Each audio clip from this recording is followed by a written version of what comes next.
Los secretos, las historias de amor, las traiciones y alianzas que escribieron nuestra historia y continúan presentes en nuestra realidad. Monarquías y sus secretos, un podcast de Fernanda Lucio. Bienvenidos al nuevo episodio de Monarquías y sus secretos.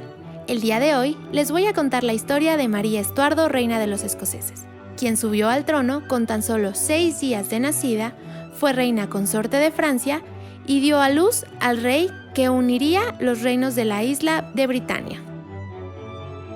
María nació el 8 de diciembre de 1542 en el Palacio de Lilwood, en Escocia, hija del segundo matrimonio de su padre, el rey Jacobo V de Escocia, y la noble francesa Marie de Guise. María fue la tercera hija entre el matrimonio de sus padres. Desafortunadamente, sus dos hermanos mayores, Jacobo y Arturo, murieron con tan solo 10 meses y 8 días de nacidos, probablemente de alguna enfermedad de la época. Esto un año antes de que María siquiera fuera concebida. La muerte de Jacobo y Arturo fue un golpe fuerte para el rey Jacobo, pues además de perder a sus herederos, ese mismo año falleció su madre Margarita Tudor de un infarto. Sin su madre manteniendo la paz con Inglaterra, específicamente con su hermano Enrique VIII, el rey Jacobo proclamó la guerra a su tío Enrique VIII. Jacobo le guardaba mucho resentimiento a su tío por haber matado a su padre y por no aceptar la decisión de Jacobo de no separarse de la Iglesia Católica. Poco antes de partir a la guerra, Marie de Guise quedó embarazada de María, pero esto no impidió que Jacobo continuara con sus planes de atacar Inglaterra y partió al sur para hacerlo. Tras perder la batalla de Solway Moss contra Inglaterra, Jacobo sufrió una crisis nerviosa que lo llevaría a su muerte. Se encontraba ya en su lecho de muerte cuando recibió la noticia de que María de Guise, su esposa, había dado a luz a una niña. Esta noticia no le pareció muy buena, por tratarse de una mujer. Incluso, dice la leyenda que al escuchar la noticia, Jacobo proclamó: «Llegó con ella y se irá con ella», haciendo referencia al inicio de su dinastía que comenzó con el matrimonio de Marjorie Bruce, hija del rey Robert Bruce, que se casó con Walter Stuart en 1314. Poco se imaginaba que María continuaría la dinastía e incluso extendería el territorio sobre el que reinaban. Jacobo V muere a los 30 años, dejando el trono de Escocia a su única hija, María, con tan solo 6 días de nacida. El pueblo de Escocia tenía miedo de que María muriera siendo bebé, pues era muy común en esa época, como lo vimos con sus hermanos mayores. Esto causaría un caos en Escocia sobre quién heredaría la corona. Afortunadamente, esto no pasó y María sobrevivió. Sin embargo, estar viva y saludable no la convertía en alguien capaz de gobernar, pues seguía siendo una bebé. El siguiente en la sucesión era su primo, en tercer grado, el conde de Arran, quien se convirtió en regente. Les platico primero un poco qué significa ser regente. El regente es la posición que adquiere una persona que gobierna un estado durante la minoría de edad, ausencia o incapacidad del monarca legítimo para gobernar. El regente generalmente es la esposa o esposo del monarca, si es que está casado, y si es menor de edad, pues su padre o su madre sobreviviente. Y si no, como en este caso, su pariente más cercano. Cuando María tenía 6 meses, se firmó el Tratado de Greenwich entre Escocia e Inglaterra, en el que se acordó que la pequeña reina se casaría a los 10 años con el heredero al trono de Inglaterra, el único heredero varón de Enrique VIII, el futuro Eduardo VI. Bajo este tratado, ambos países conservarían su independencia, pero unidos bajo el matrimonio de la pareja. Sin embargo, la autoridad católica y el país, en general que era fervientemente católico, rechazó el tratado, ya que Eduardo era protestante, y pues a la Iglesia le interesaba que Escocia continuara siendo católica y conservar su alianza con Francia. Entonces, Enrique, haciendo lo único que sabe hacer cuando está molesto, decidió atacar Escocia, para obligar a sus ciudadanos a aceptar el tratado. Afortunadamente, el regente pudo concretar una alianza con Francia para detener la masacre del pueblo. Enrique II de Francia aceptó prestar sus tropas para defender al pueblo de Escocia a cambio de que se le entregara la mano en matrimonio de María para su hijo y heredero al trono de Francia, Francisco. El Congreso de Escocia apoyó este tratado y consideró que su reina estaría más segura fuera del país. Y así, a los 5 años, mandaron a María a vivir a la corte francesa en París, para protegerla y prepararla para su matrimonio y vida como la reina consorte de Francia. Junto con María viajaron su institutriz y sus damas de compañía, que eran conocidas como las 4 Marías, quienes tenían la misma edad que María y provenían de las mejores familias de Escocia. María impresionó a la corte de Francia con su inteligencia, belleza y vibrante personalidad, incluso al rey Enrique. Bueno, a casi todos, pues menos a su futura suegra, Catalina de Medici, quien no la soportaba. Se volvió muy cercana de su futura cuñada Elizabeth de Valois y de su abuela materna Antoinette de Borbón, que se volvió como una madre para ella, ya que su verdadera madre había permanecido en Escocia para cuidar los intereses de su hija. María era la perfecta ejemplificación de la mujer medieval. Disfrutaba de leer, escribir prosa y poesía. Practicaba equitación y bordado. Hablaba francés, italiano, español y griego, en adición a su lengua natal. El color de su cabello era brillante castaño, ojos color avellana, con párpados caídos, un largo cuello y delgadas cejas. Durante su niñez se contagió de varicela, pero se curó sin una sola cicatriz, a diferencia de su prima Elizabeth I de Inglaterra, ¿recuerdan? María era una niña muy hermosa, que creció para convertirse en una mujer muy atractiva de 1,80 metros de altura, mucho más alta que los hombres y mujeres de su época. Un ejemplo claro era su futuro esposo, el delfín de Francia, quien era chaparro y tartamudo. Pero esto no fue impedimento para que ambos se llevaran bien, pues desde pequeños se hicieron muy amigos, aunque podía decirse que crecieron más en un entorno como hermanos que como futuros cónyuges. El destino los alcanzó, y a la edad de 14 y 15 años respectivamente, su relación debía dar el siguiente paso.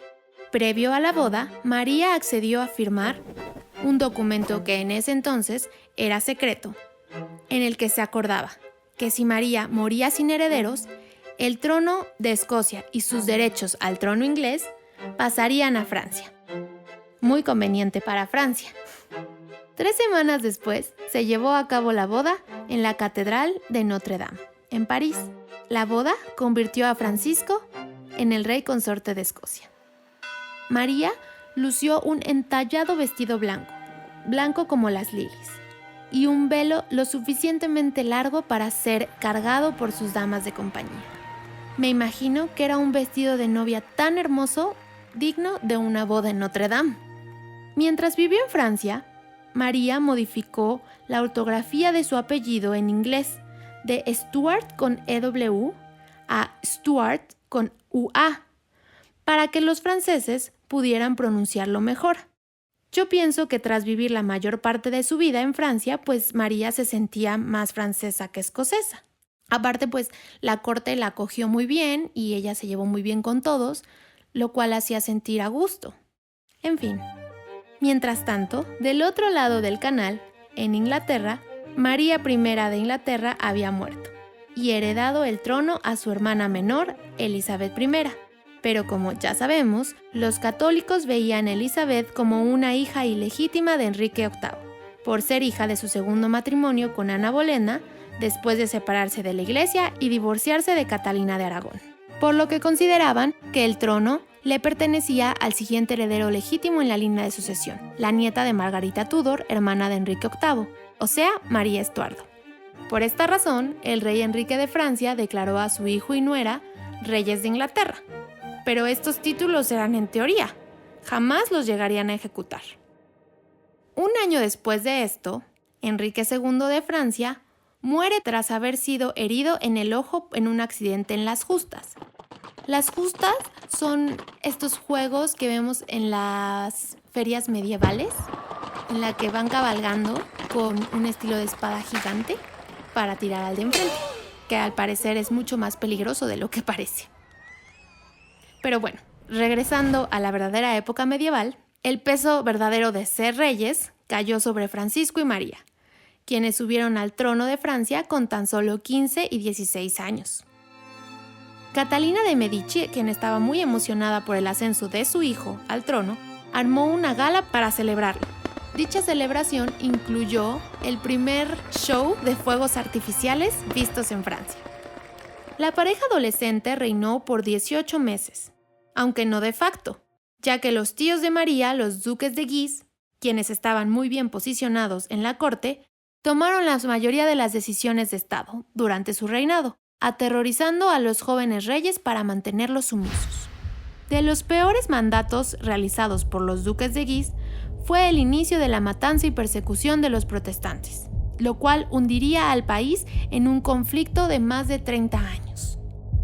El rey Francisco murió a los 16 años de una infección en el oído, que le provocó un absceso en el cerebro.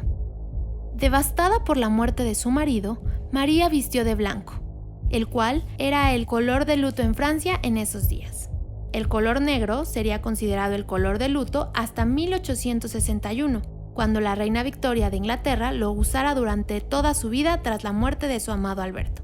Pero bueno, esa es otra historia que ya les contaré más adelante. La joven viuda tuvo que permanecer en Francia por 9 meses después de la muerte de su marido, para que la corte pudiera verificar si estaba embarazada con un hijo del difunto rey. Pero sin ningún bebé en el camino, Francisco fue sucedido por su hermano menor de 10 años, Carlos X de Francia. Así, María, con tan solo 18 años, regresó a Escocia, después de vivir 13 años en Francia. En Escocia, su madre, Marie de Guise, había tomado la regencia, desde hacía 7 años atrás. Desafortunadamente, Marie de Guise murió un año antes de que María regresara a Escocia. Se sospecha que fue envenenada. María no sabía a dónde se metía, no tenía ni idea de la política de su país ni de la compleja situación que vivía Escocia, pues como en toda Europa, los católicos y protestantes continuaban peleándose entre ellos. De verdad que me parece increíble cómo una diferencia puede pesar más que todas las cosas que pueden tener en común los ciudadanos de una misma nación, y puede crear todo este tipo de guerras, y que actualmente sigue pasando, y no solo con países, sino en el mundo. Pero en fin, esa es mi opinión. María era una devota católica, lo cual le caía muy bien a sus súbditos católicos, pero no a los protestantes. María intentó crear una relación de cordialidad con la cabeza de la facción protestante, quien era su medio hermano ilegítimo, Jacobo Estuardo, conde de Murray, convirtiéndolo en su consejero principal y nombrando a otros protestantes como parte de su consejo privado. Pero esto enfureció a sus seguidores católicos, poniendo a María entre la espada y la pared. Al principio de su gobierno, María, en lugar de enfocarse en el país que debía reinar, se enfocó en el que podía llegar a reinar, o sea, Inglaterra. Así que decidió enviar al embajador inglés a solicitar a su prima Elizabeth que la declarara heredera presunta al trono de Inglaterra. Heredera presunta quiere decir que sería heredera al trono en tanto no fuera desplazada por los hijos que Elizabeth pudiera llegar a tener. Aunque realmente pues esto no era necesario, porque es lo que iba a pasar si Elizabeth fallecía sin herederos. Pues María tenía el derecho de sangre y efectivamente era la siguiente en la línea de sucesión, pero Elizabeth se rehusó a hacerlo oficial. El siguiente paso de la joven reina era conseguir un nuevo marido que le permitiera asegurar su descendencia. Uno de sus tíos, de esos que la habían aterrorizado durante su tiempo como reina en Francia, comenzó las negociaciones de matrimonio con el archiduque de Austria, Carlos, a las espaldas de María, razón por la cual María se opuso rotundamente. Por otro lado, la misma María propuso casarse con Carlos, príncipe de Asturias, hijo y heredero de Felipe II de España, pero el rey español rechazó la oferta, lo cual, a la larga, resultó favorable para María, porque Carlos resultó ser muy violento, tanto que su padre lo tuvo que mandar encerrar y murió a la edad de 23 años. Y como el matrimonio de los monarcas era asunto de todos, también Elizabeth I presentó a su prospecto y le sugirió a su prima que se casara con su ex amante y favorito de la corte, Robert Dudley, conde de Leicester, y a cambio Elizabeth la nombraría su heredera, pues ya había decidido no tener hijos y permanecer como la reina virgen. Pero la reina escocesa rechazó la propuesta, pues le enfureció que su prima quisiera controlarla y además tan descaradamente. No fue hasta los 22 años que María conocería a su segundo esposo, el alto y apuesto Enrique Estuardo Lord Darnley, durante un baile, en el que quedó profundamente enamorada de él. La pareja contrajo nupcias en el Palacio de Holyrood, en julio de 1565. María y Darnley eran primos hermanos, por parte del padre de María, pues la mamá de Darnley era hija del segundo matrimonio de Margarita Tudor con Archibald Douglas. Es decir, que el papá de María y la mamá de Darnley eran medios hermanos, y ambos eran nietos de Margarita Tudor, lo cual los convertía en una pareja muy poderosa, pues ambos eran herederos legítimos al trono de Inglaterra, y su hijo lo sería con mucho más razón. A pesar de ser un matrimonio políticamente conveniente, María estaba perdidamente enamorada de Darnley. Desgraciadamente para María, una vez pasado el enamoramiento y la etapa de la luna de miel, pudo ver que Darnley en realidad era vanidoso, arrogante y alguien en quien no se podía confiar. María lo nombró rey consorte de Escocia, pero esto no era suficiente para Darnley, y este exigió la corona matrimonial, que lo convertiría en un cosoberano de Escocia, con el derecho de permanecer en el trono si María fallecía antes que él. La reina se rehusó y el matrimonio se volvió aún más complicado. Darnley tomaba demasiado, lo cual provocó que María no lo recibiera en sus aposentos con mucha frecuencia. Por eso, cuando quedó embarazada, muchos dudaron de la paternidad de Darnley y rumoreaban que era hijo del secretario privado de María, David Rizzo, un italiano católico. Darnley, en un ataque de celos, mató a David a 56 puñaladas durante un baile, enfrente de la pobre y horrorizada María. El 19 de junio de 1566, María dio a luz a su primer hijo, un varón a quien llamó Jacobo en honor a su difunto padre y a los 4 reyes de Escocia que lo precedían. Derivado de los males de su matrimonio, su parto y la escena de la matanza de David, María enfermó de un extraño padecimiento que la hacía vomitar, perder la vista y el habla, le provocaba convulsiones y periodos donde no era consciente de sus actos. Muchos temieron por la vida de la reina y que dejara como heredero a su hijo Jacobo de tan solo 4 meses de edad. Afortunadamente, su médico francés la atendió en tiempo y pudo curarla regresándole la salud por completo. Una vez superada la enfermedad, María se volteó con el consejo para arreglar el problema de Darnley. El divorcio era una opción muy viable, pero sabían que Darnley era tan arrogante que no se iría en silencio. Entonces, la única opción era eliminar al rey. Temiendo por su vida, Darnley abandonó la corte y huyó al condado de su padre en Glasgow, pero durante el trayecto misteriosamente cayó enfermo. Se cree que pudo haber sido viruela, sífilis o envenenamiento. Tuvo que quedarse en recuperación en casa de un amigo en Edinburgh, donde María lo visitó diario. Parecía que la pareja estaba solucionando sus problemas. Pero el 9 de febrero de 1567, después de que María lo fuera a visitar, su recámara explotó, pero Darnley no se encontraba en ella. Su cuerpo fue encontrado cerca en una huerta, junto con el cuerpo de su sirviente, medios desnudos. Ambos habían sido estrangulados. El Consejo de María ofreció una recompensa por cualquiera que pudiera dar información del asesino, pero esto no impidió que la gente sospechara de la propia María y de Jacobo Hepburn, el conde de Bothwell. El padre de Darnley exigió que Bothwell fuera enjuiciado por homicidio, y la reina accedió. Pero mientras el padre de Darnley estaba fuera buscando evidencia en contra de Bothwell, María llevó a cabo el juicio, que tan solo duró 7 horas. Y así, sin evidencia presentada en contra de Bothwell, este fue absuelto, lo cual resulta muy sospechoso.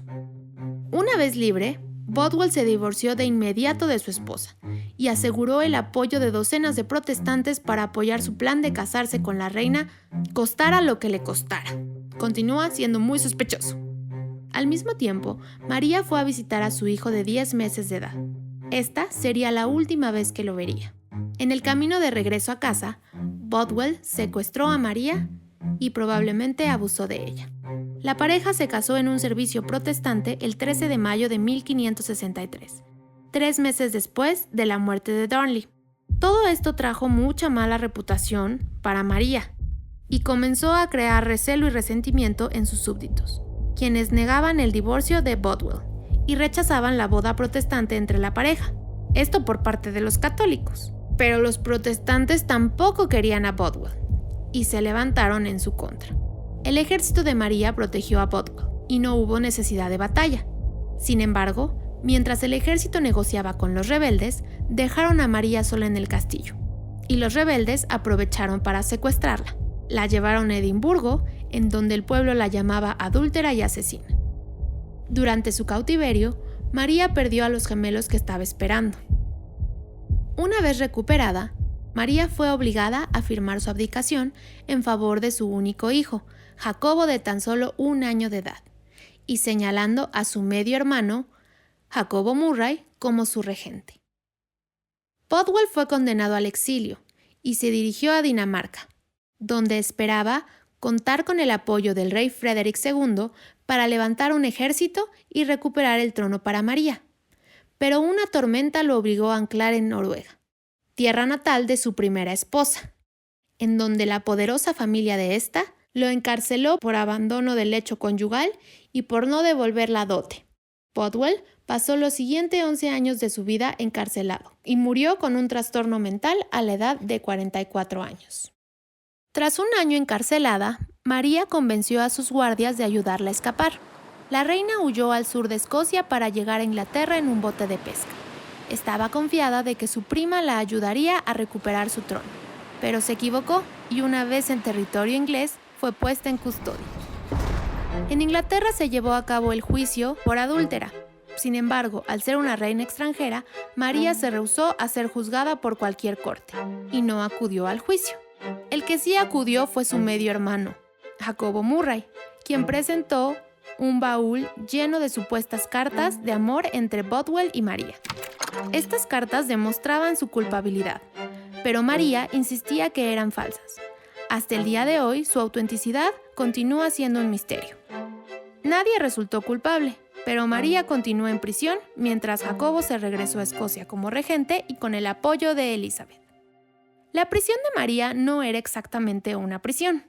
Era más un confinamiento en diferentes castillos de la reina Elizabeth, donde contaba con su propia corte, incluyendo sirvientes y chefs que le preparaban 32 platillos de cena servidos en vajillas de plata.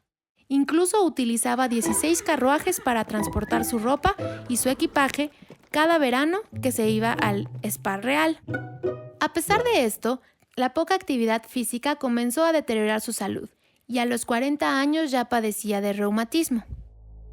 Afuera de las paredes de su castillo, Escocia se estaba viniendo abajo. Su medio hermano Murray había sido asesinado y el país había entrado en una guerra civil, como siempre entre católicos y protestantes. Mientras tanto, en Inglaterra, Elizabeth se cuestionaba qué hacer con su prima prisionera, pues el legítimo derecho de María al trono inglés cada día se volvía una amenaza más latente, pues los católicos querían utilizarla como representante para revocar a la reina protestante. Un intento de derrocar a Elizabeth fue el de Duque de Norfolk, quien conspiró para traer tropas españolas a Inglaterra y conquistar el trono en nombre de María, planeando casarse con ella después. Norfolk fue descubierto y mandado a matar en la Torre de Londres.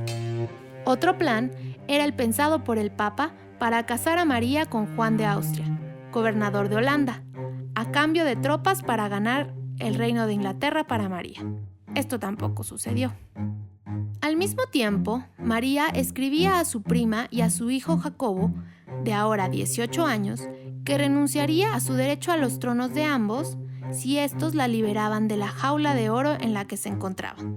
Pero ninguno confiaba lo suficientemente en María, y al contrario, firmaron un acuerdo entre ellos para dejar a María en prisión. En 1586, los espías de Elizabeth tendieron una trampa a María, con cartas enviadas por ellos a María para que admitiera o consensuara el asesinato de Elizabeth y la entrada de tropas españolas y francesas para derrocarla. Así fue como María tuvo que ser llevada a juicio por traición, en donde negó los cargos y promovió la excepción de que al ser una reina extranjera, nunca había sido una súbdita inglesa y por lo tanto no podía ser objeto del delito de traición. Pero aún así, fue declarada culpable y sentenciada a muerte. Sin embargo, Elizabeth tardó en firmar la sentencia, pues no quería provocar más al resto de los gobernantes católicos al matar a uno de los suyos, y tampoco quería sentar precedente de que un monarca matara a otro monarca. Pero bajo la presión de su consejo tuvo que firmar. Y así, el 7 de febrero de 1587, María fue notificada de que sería decapitada la mañana siguiente. María pasó sus últimas horas leyendo, rezando, redactando su testamento y dejando sus posiciones a su corte. Era cautiva en el castillo de Fatherhigh. El verdugo le pidió perdón antes de ejecutar la sentencia, y María le contestó: «Te perdono desde el fondo de mi corazón, y te ordeno que termines con todos mis problemas». Sus sirvientes la ayudaron a hincarse y a recargar su cabeza, mientras rezaba: «Estoy en tus manos, Señor, encomiendo a ti mi espíritu». El inexperto verdugo falló y clavó mal el hacha por detrás de la cabeza de María, y tuvo que volver a clavarla, mientras María seguía consciente. O sea, terrible. Los testigos aseguraron que María pudo sentir y ver todo, y que incluso una vez que ya se le había separado la cabeza, los labios de María seguían moviéndose. Una vez que Elizabeth se enteró de la ejecución, enfureció, pues se ejecutó la sentencia sin avisarle. Incluso encerró en prisión por 2 años al consejero que realizó el papeleo. Elizabeth se rehusó a cumplir el último deseo de María de ser enterrada en Francia, el único lugar donde había sido realmente feliz. Pobre. El cuerpo de María fue embalsamado y enterrado en Peterborough tras un funeral protestante, para colmo. 16 años después, la reina Elizabeth falleció sin herederos y dejó el trono al único hijo de su prima María, el rey Jacobo VI de Escocia, quien se convertiría en el rey Jacobo I de Inglaterra, uniendo así los 2 reinos que por tantos años habían sido rivales. El rey Jacobo exhumó el cuerpo de su madre y lo movió a la abadía de Westminster, en una tumba hermosamente tallada con la figura de María, al lado de los restos de Elizabeth y el resto de los monarcas de Inglaterra. María, a pesar de haber cometido muchos errores, no dio fin a su dinastía, los Estuardo, como lo había previsto su padre. Al contrario, creció el territorio sobre el que reinaron sus descendientes, Inglaterra y Escocia. Durante un siglo más, continuaron reinando, hasta que finalmente llegó a su fin, curiosamente por otra mujer, la reina Anne, en 1714. Espero que les haya gustado conocer la trágica historia de María Estuardo, reina de los escoceses. Si les gustó, los invito a darle clic en el botón de suscribir y a compartir con cualquiera que le pueda interesar este tema. Nos escuchamos la siguiente semana. Adiós.